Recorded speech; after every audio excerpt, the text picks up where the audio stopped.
Well, after the lectures on the balanced block designs, we'll begin a series of lectures on the factorial and fractional factorial designs. There's a pretty class of designs, the fractional factorials. Now, they're very important when it comes to screening for the important variables. This is a very common problem. You're following some sort of a response, and the trick is, of all the variables that you can control, and there may be a great many of these variables, which of these variables has the biggest impact on that response? Let me cook up an illustration. Suppose you were measuring the moisture in a cake. You had some method for determining the moisture in cakes. And now think of all the different variables that go into making the cake in the first place. There's the mixture of the flour, and the baking powder, and the amount of milk, and the number of eggs, and the amount of shortening, and let's see, whether or not you mix it, and how much you mix it, and so on and so on. The amount of salt, the amount of sugar, how long you let it stand before you put it in the oven, what the temperature of the oven is, how long it stays in the oven. And if I really knew something about cake baking, I could enumerate a large host of variables, all of which could contribute to the response. In other words, the moisture in the cake. Now, which of all these many variables are most important? Okay, how would you proceed? And you will find with the fractional factorial designs that we can, with remarkable economies in the number of runs, ferret out of all the candidate variables that subset which are having the biggest impact on the response. These designs are simple to organize and very simple to analyze, and it's worth your while to hear about them. And then, of course, there are the factorial designs. These are probably the most frequently employed designs in industry. In this instance, we're trying to figure out, for example, if I change the temperature from one level to another, what's the effect of temperature on the response? By how much does the response move as I change the temperature, or as I change catalyst from catalyst A to catalyst B? And we'll find out the factorial designs give us a strategy for simultaneously, key word, simultaneously studying several variables in an effort to determine their effects and to determine their interactions. And so we'll spend a lot of time on the factorial designs as well. And then finally, the remaining 6 or 8 lectures will be involved in what is generally called response surface methodology, or more or less sort of obvious applications of least squares. Here's a situation in which the experiment is trying to construct an empirical picture or a graph or illustration of how the response changes as he changes a variable under his control, a continuous variable under his control. Well, let me give you an illustration over here on the board of just what I'm about. Speaking in somewhat general terms, here's a controlled variable psi. That might be temperature or time or pH or voltage or what have you, some variable that you can control. And here's the response variable eta. And you'll notice as I change psi, the response goes up and comes back down again. Now here's the problem, gang. You don't know that response function. It's unknown to you. And instead of seeing that response function, what I want you to imagine is a large smear of observations. You see, you won't really see the true response. You'll see the response disturbed by error. So all the way along there's a smear, if you will, of observations. And to make the problem even more difficult, instead of seeing all those many, many hundreds and hundreds of observations, all you're going to get is a small collection, just several observations along the line. And they're going to vary about the line. And now you have your problem. Right? Can you, with these variable and limited numbers of observations, unfold the true nature of that response function? That's a good question. And what we'd like to do is show you some of the strategies that are evoked in order for us to fit lines of various complexities. Now, we don't have to do all this relative to one response variable and one control variable. We can have more than one control variable. Here's a situation in which there's a response variable, in this case the yield of a chemical process, as a function of temperature and the concentration of one of the reagents. And you can see as I go up in temperature, I go up in yield, and as I go up in concentration, I go up in yield, and if I go up in temperature and concentration simultaneously, I get that sort of surface, that curved surface of yields. I didn't have to illustrate it with that kind of a diagram, since I'm talking in terms of surfaces and so on. I might just as easily have illustrated all that by a contour representation. We see the very same surface displayed here in a contour diagram. See, here's temperature and concentration again.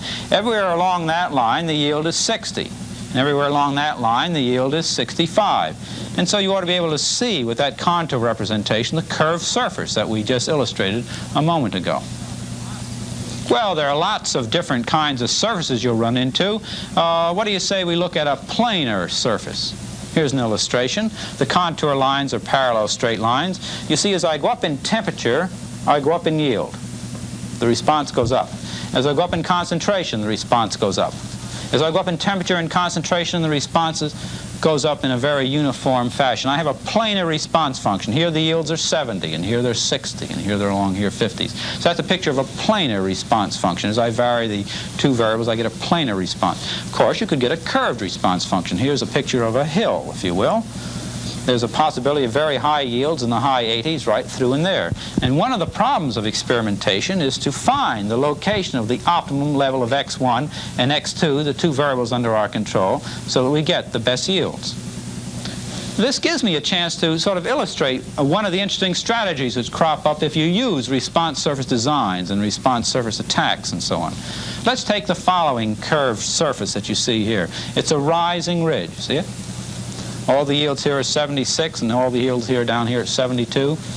One very popular experimental strategy, which we often use in such a situation, is called one factor at a time. And the experimenter begins as follows. It says, well now, I think I'll hold x2 fixed and vary x1. So holding x2 fixed, he starts running experiments along in the x1 direction, keeps increasing x1. As he does, of course, he keeps getting higher and higher yields. He'll locate that point there where the yields are very high, and then, of course, he proceeds along in the x1 direction, the yields start falling off. He says, by golly, that's a very good level of x1. So what do you say I'll hold that level of x1 and it's vary x2? So if I come down in the levels of x2, whoops, there go the yields. And if I go up in the levels of x2, the yields tumble again. And so the experimenter ends up believing that there, by golly, are the very best yields indeed. Whereas his competitor started off at a different place. And by starting off at a different place, he would have converged onto another location on that rising ridge. And so this is why we are really interested in having a strategy of experimentation that doesn't sort of give you a false impression as to where the maximum or the highest yields are. What we'd really like to have is a picture of that ridge. Okay, let's go through a brief example. And here we see on the board the contours of a curved response function. And our objective in this instance is to locate the levels of time and temperature which will give us the highest yields. Now, before running this experiment, the experimenter thought that this region down here, between 50 and 70 minutes and something less than about 50 to 57.5 degrees and so forth, was the very best operating condition. That's his best guess. And so he puts down that small pattern of experimental points. Let's see what the observations looked like that he obtained as a consequence of running those 5 environments. Here they are. Okay, now our purpose is to use these data to draw a picture of the nature of the response function, and really we'll find out a plane does a pretty good job of manifesting the unknown response function here. You notice you go up in time, you go up in yields, you go up in temperature, you go up in yields, and the improvement seems to be reasonably steady state over the entire experimental region. By a very, very simple calculation, you can actually plot the contour lines of the best fitting response function, and we see those right here. They're the contours of the best fitting plane. Now, since we're anxious to get to high yields, what we do is move perpendicular to those contour lines along something called the path of steepest ascent. And we see that path of steepest ascent here. Incidentally, you will notice that these contour lines we drew down here for the best fitting plane aren't exactly what's going on, but they are a reasonable representation of what's going on in that experimental region. Enough, in a sense, to engineer progress out of that experimental region into alternative experimental regions. Well, here we go. He does experiment 6, gets yields in the high 70s. He takes another step on the path, comes up here to experiment 7, gets yields in the very high 80s. Takes another step. Gets yields down below 80. And so he feels in the region of 7 things are looking pretty good. What do you say we put down another pattern of runs in this particular experimental region? Here are the runs he obtained. Now, there are some exact methods for doing the following, but anyone can eyeball that data and see right away that a plane is not going to fit the data. At the low temperature, if I go up in time, I come up in yields. At the high temperature, if I go up in time, I go down in yields. A plane is not going to fit that data. We will find we'll have to augment the information we currently have by additional data points, and we see those additional data points here. Here are the 5 original environments, and here are additional environments which we organize and take. Now, to reduce that data into a reasonably understandable form, it takes a bit of calculating, but we can see the consequences of our analysis here. Here are the contour lines which we can construct on the basis of those 9 experimental environments. You can see all the way along here the yields are 87.5. All the way along here the yields are 85, and so on. And you can actually see a curved surface there with higher yields up in this direction. It's very interesting indeed to see what the experimenter has uncovered about the nature of the response function as he's done this sequential exploration. And we see them right here. Down here he got an approximating plane, which he was able to use to get out of that experimental region into regions of higher yields. And up here he has a picture. Not exact, but certainly useful, showing what the nature of the response function is in that area. And so here's an experimental strategy which permits you to move through the factor space to find the optimum yields. And I'll tell you now the real problem.